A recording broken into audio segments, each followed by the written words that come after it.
Hati. Ini istilah yang paling jelas sekali. Ini penderaan mental yang dalam secara kita sedar ia berlaku. Apatah lagi kalau hari-hari pasangan kita tu asyik mengutuk kita, merungut tentang kita, memaki kita macam-macam lagi. Jadi ini semua yang berkaitan nak kita bawakan pada hari ini, mesti bicara syariah. Jadi anda boleh bersedia dengan telefon anda, boleh hubungi 03-2282-8578 atau 8579 untuk bertanyakan soalan yang berkaitan berkenaan dengan topik kita hari ini. Pastikan tutup TV ataupun jauhkan di kaca TV supaya memudahkan komunikasi kita. Baik, kita terus bersama dengan kita perkenalkan tetamu kita, Tuan Azmi dan Sri Rais yang juga merupakan Esko Persatuan Peguam Syar'i Malaysia untuk bersama dengan kita menjawab soalan-soalan yang dikemukakan. Waalaikumsalam warahmatullahi wabarakatuh. Baik, ini menjeruk rasa masalah penderaan mental dan sebagainya. Ini bukan berlaku suami kepada perempuan sahaja. Ada juga isteri melakukan perkara yang sama kepada suami kan. Pun sang suami pun menjeruk juga rasa tertekan. Balik rumah tertekan. Rasa macam tak nak balik. Kadang-kadang lelaki balik lambat. Sebab apa, balik rumah je pening, stres. Jadi balik lambat, jadi kurang masa ada kat rumah. Bagi alasan itu contoh. Ni contoh kes yang kita baca, banyak kes-kes yang kita baca kan. Kita tak buat, saya kalau boleh nak balik awal ni. Tak sabar-sabar nak balik ya, Sol.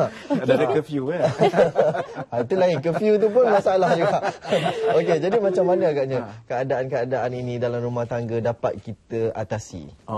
Atasi penderaan mental ni ataupun penganiayaan ni pada dasarnya mengikut Kamus Dewan ya, apa-apa perbuatan yang menyebabkan seseorang itu menderita ataupun penindasan, kezaliman, penyeksaan, itu dari dasar je lah istilah dia.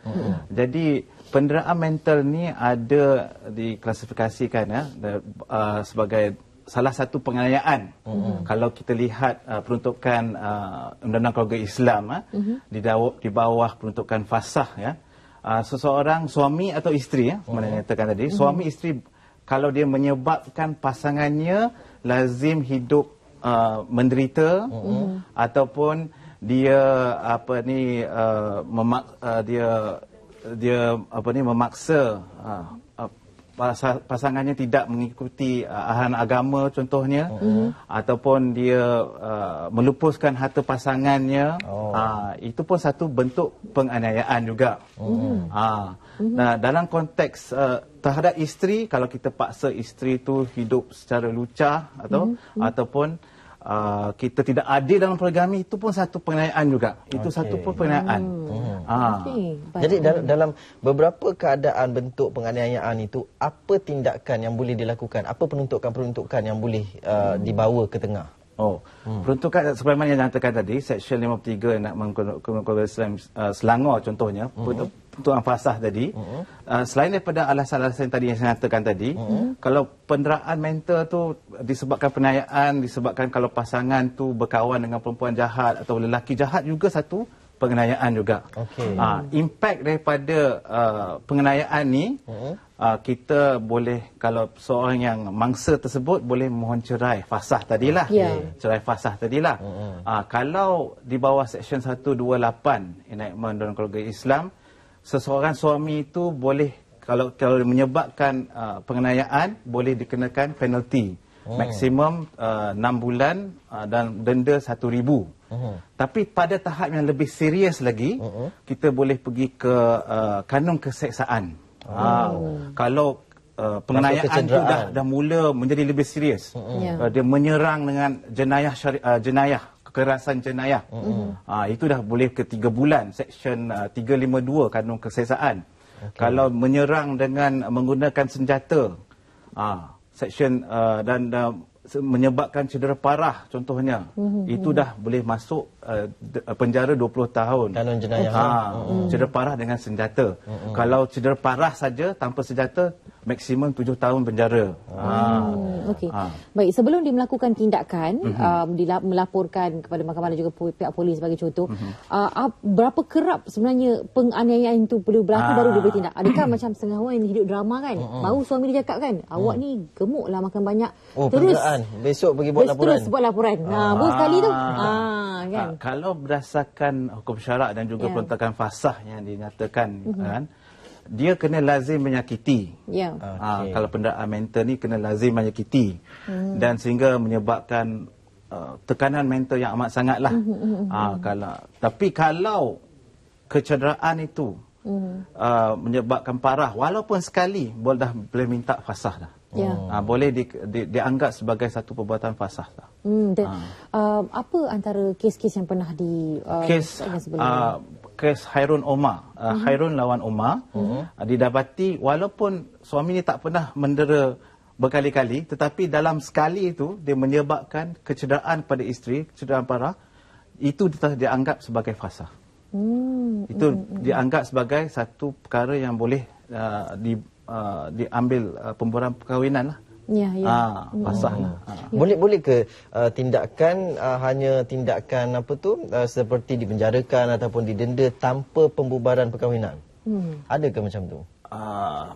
Boleh sebab kanun kesezaan ni luas, dia tak semestinya bergantung kepada perceraian. Sebab dalam kanun kesesaan itself dah sudah ada peruntukan yang memberi tindakan boleh diambil terhadap suami terhadap yang melakukan kecederaan terhadap isteri. Yalah, sebab kita tengok macam contohnya suami itu berpoligami contohnya, tak balik ke rumah selalu. Ini satu kecederaan emosi lah kepada itu yang saya katakan tadi, fasah peruntukan fasah tadi. Kalau sekiranya dia mempunyai lebih dari satu isteri, dia tidak adil terhadap isterinya, itu dikira sebagai satu bentuk penganiayaan. Tapi macam si isteri rasa macam mereka tak nak bubarkan perkahwinan, tak nak fasah, cuma nak denda kan suami ni supaya dia serik rasa. Boleh ke macam itu? Sebenarnya tak boleh macam itulah. Tapi ada peruntukan di bawah peruntukan Islam, undang-undang keluarga Islam, sekiranya suami langsung meninggalkan isteri, boleh dikenakan tindakan. Baik. Kita ada pemanggil di talian ya. Hello, Assalamualaikum. Salam. Ya, siapa di talian? Nuraini. Iya, baik. Silakan Puan. Saya nak bertanya, ini masalah penderaan mental kan. Tapi kalau di sebaliknya suami pula yang didera, macam mana tindakan yang akan diambil? Okey, baik. Itu saja soalannya. Ya. Okey, baik. Kata Mari, kita cakap kedua-duanya boleh ada potensi untuk. Ya, tapi ni dia nak cakap khusus berkenaan dengan kalau suami yang didera. Tapi sebelum kita jawab soalan tu, jawab satu lagi panggilan. Hello. Assalamualaikum. Salam. Ya, siapa di talian? Saya Nina di Kajang. Okey, baik. Silakan. Saya nak tanya. Dulu saya kadang-kadang suami dia kata dia lepaskan. Lepas tu dia dah diam, sekarang dah okey, dah baik, dah anak dia tambah-tambah. Dia macam mana keadaan tu? Maksud dia cakap dia melepaskan tu macam mana? Dia kata masa tu mengandung, dia kata nak lepaskan. Okey. Lepas tu sekarang tutup cerita. Dia nak lepaskan. Berapa lama tempoh tu? Dalam 3-4 tahun lah. Tu dah bersalin seorang. Habis mana tu? Okey, baik. Ada soalan nak tanya?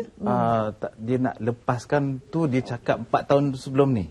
Macam itulah maksudnya. Masa sewaktu isinya sedang mengandung. Sekarang lepas tu tak ada apa-apa berlaku. Tidak apa berlaku. Macam maksudnya tak ada apa-apa lah.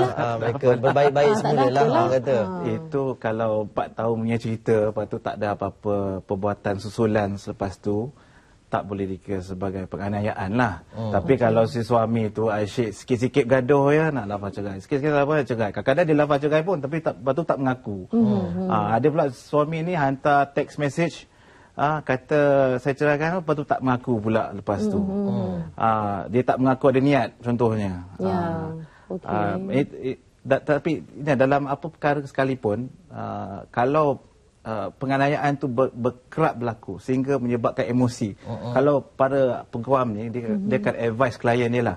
Kalau klien dia mengalami kemurungan yang amat sangat, tekanan pressure sangat, mereka akan advisekan klien ni pergi jumpa pakar psikiatri.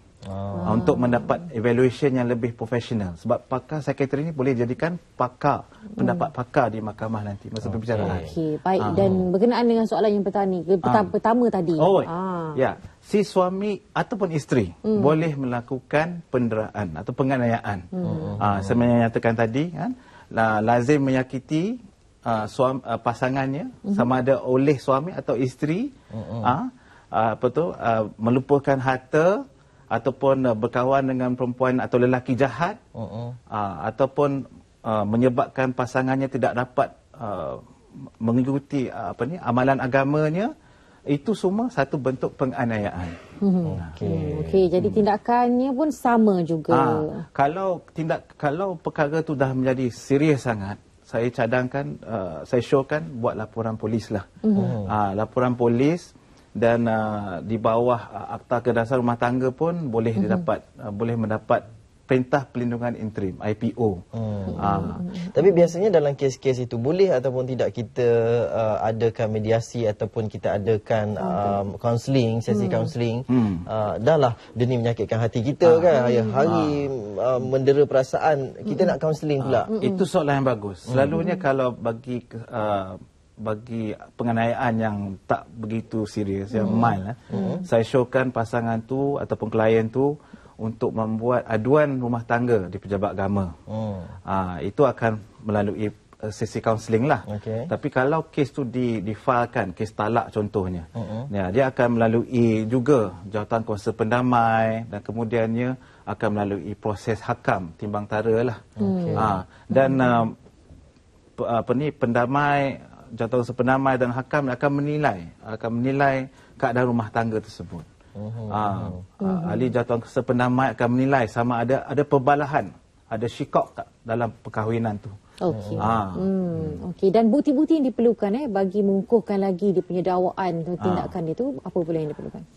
Yalah, kalau mangsa tu didera, selalunya buat polis report lah. Bila buat polis report, pihak polis akan mengambil gambar, walaupun tak mengenai kecederaan tersebut lah.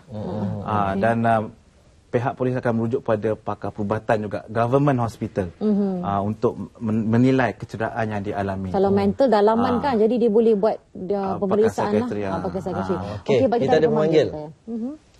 Hello? Halo. Assalamualaikum. Waalaikumsalam. Ya, baik Cik Mat. Teruskan Cik Mat. Waalaikumsalam.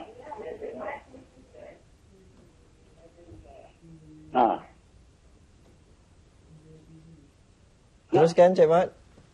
Ya, nak tanya. Cik Mat, tolong jauhkan dari kaca TV ya. Ataupun tutup TV tersebut. Okey, kita tak dengar sangat. Ini gangguan yang kita sebut tadi lah. Jadi kalau telefon tu ini gangguan mental untuk kami kalau ia berlaku. Tekanan perasaan kami ni. Okey, tolong jauhkan dari kaca TV ya, ataupun tutup sebab dia akan akan mengakibatkan delay dalam komunikasi kita. Itulah dia. Baik. Okey. Sebarang pencerahan lagi berkenaan dengan perkara ini ya, sebelum kita mari bicara. Jadi sebenarnya isu rumah tangga ni, masalah rumah tangga ni memang asalnya daripada komunikasi. Kalau masing-masing ni pandai menjaga hati masing-masing, dah tahu sensitif isu masing-masing, pandai-pandailah jaga mulut tu. Dan daripada menyakiti pasangan. Ada psikiatris kata kalau kita nak menasihat, malahan sunnah Nabi pun, bila kita nak nasihati orang, kan, kita nak tegur orang, kita mula-mula kena cakap, kena puji dia mengenai perkara yang dia bagus, dia pandai. Kita puji dia, kita praise dia 1 kali, 2 kali, barulah kita selitkan teguran kita. Lepas tu kita puji dia lagi sekali. Jadi itu akan membina. Tapi kalau kita suruh asyik bantai aja, asyik kritik aja tanpa apa, itu yang mula menyimpan perasaan sakit hati tu. Lama-lama dia akan the culmination, the snowball effect kan. Sampai satu hari nanti kalau kopi tak manis sikit dah mulus terus nak minta jaga. Okey, kita ada pemanggil terakhir untuk waktu ni. Hello, siapa di talian? Assalamualaikum. Waalaikumsalam. Siapa di talian? Saya Haji Jafar sini. Ya, baik Haji Jafar. Teruskan. Saya nak tanya, kalau kita kena dera secara seksual macam ni, seksual kalau cakap ni berkenaan seksual, dera seksual, mana caranya kalau kita nak tahu perkara tu boleh berlaku tak berlaku? Contohnya baik, seorang suami yang selalu kerap sekali nak buat perhubungan intim, tapi tapi istrinya tak mampu. Okey. Adakah itu dikatakan satu penderaan seksual? Okey, baik. Kita dapat soalan tu. Terima kasih Haji Jaafar. Kita ada pemanggil seterusnya, Cik Amir dari Johor. Ya, saya. Silakan. Saya ni sebenarnya ada poligami. Baik. 2 ke 3? Ya, hello. Cik Amir, 2 ke 3 Cik Amir? Dengar Dengar. Dengar. Ya. Itulah. Sebab kita tak dengar. Saya tua ni. Baik. Dah lama sebenarnya, dah lebih kurang 8 tahun lebih. Ya. Jadi masa pertama tu dia okey, masalahnya yang tua ni tak ada masalah apa-apa. Ni masalah baru ni sekarang ni. Dia ni ada main kat tempat kerja dia main WhatsApp lah, Facebook lah, apalah. Jadi sekarang ni tak ada motor tu, saya belikan motor apa sebenarnya. Dia sekarang ni dia sebenarnya ada WhatsApp, Facebook apa macam dia lah berlainan dengan kat rumah sekarang. Ini isteri yang mana satu? Macam ni sekarang ni macam ni dia kata awak tak mau balik lah, dia kata awak balik sekarang ni, kata seminggu sekali je lah awak balik. Oh pula dia pula aturkan. Apa dah, saya balik seminggu sekali, kemauan awak je tak apa, saya buat apa, jangan awak. Ini isteri yang pertama lah ni ya, Encik Amir. Ini isteri yang pertama. Yang pertama. Lepas tu sekarang ni dia nak benci sangat saya dah. Macam-macam dia minta talak lah, minta itulah, minta inilah. Apa yang macam tak kena, tak baik apa. Apa hal kita berbincang lah. Baik Encik Amir, kita faham. Ini yang Encik Amir tak baik lah macam ni. Jadi mengalami dia minta penderitaan. benda lah. Dia sekarang tak layan saya, tak apa. Boleh tutup bilik ke apa itu ini. Baik Encik Amir. Baik, kita faham. Baik, dengarkan jawapannya Cik Amir ya. Terima kasih.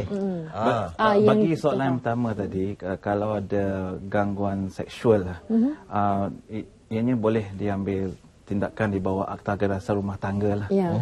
Tapi itu yang dikatakan bolehkah ya. disebut sebagai gangguan seksual? Dia kalau kita memaksa pasangan tu untuk melakukan seksual di bawah Akta Kedasar Rumah Tangga, ada peruntukannya. Ada.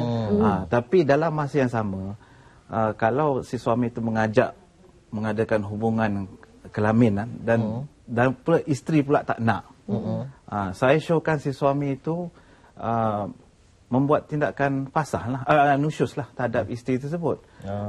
Jangan sampai menjurus kepada tindakan yang lebih serius macam mencederakan isteri itu kan.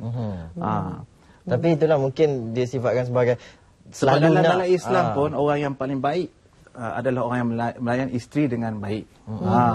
Kalau isteri tak nak, isteri menolak, jadi kita boleh menasihati dia, kita boleh memula tempat tidur, lepas tu kita boleh memukul dengan kadar menasihati. Maksudnya mungkin ambil kain, libah aja dekat lutut ke apa macam tu lah kan. Tapi jangan ambil tali pinggang, kayu semua kan. Itu dah serius lah. Lepas tu kita memaksa dia, itu dah masuk kanun kesesaan lah. Jawapan untuk Cik Amir pula? Cik Amir yang masa yang akhir sekali tadi. Yang penderaan mental sebab dua-dua isteri pertama dan kedua mempunyai masalah. Jadi benda ni kita patut pergi jumpa kaunselor lah, marriage therapist ke kaunselor ke. Mungkin kedua-dua isteri ni tidak puas hati dengan hak giliran, mungkin tak puas hati pasal harta. Tapi soalnya yang isteri pertama ni yang kata tak payah balik dah, tak payah balik seminggu sekali je. Dia kata sebab dah sibuk dengan Facebook, dia semua dah di alam maya, jadi dia tak kisah. Memang social media ni menjadi masalah dalam dunia sekarang ni. Di USA sekalipun, 60% perceraian berasal daripada Facebook. Itu dia. Saya tutup Facebook saya. 60% perceraian di Amerika Syarikat sekarang berasal daripada Facebook. Okey. Di Malaysia pun saya rasa dah menuju ke situ dah. Jadi malah saya pernah membuktikan kes berdasarkan Facebook. Gambar tiba-tiba keluar gambar girlfriend dengan nasihat terbaik ialah ajak berbincang untuk Cik Amir tadi, ajak berbincang dengan isteri, cakap elok-elok, cakap baik. Hak giliran, nafkah. Mana tahu ada benda tak kena. Harta, pembagian harta mungkin. Apa pun semua boleh diselesaikan dengan berbincang kan. Yang penting hati terbuka, duduk sekali bincang apa yang patut. Baik, terima kasih banyak Tuan Azmi bersama kita. Terima kasih banyak. InsyaAllah dalam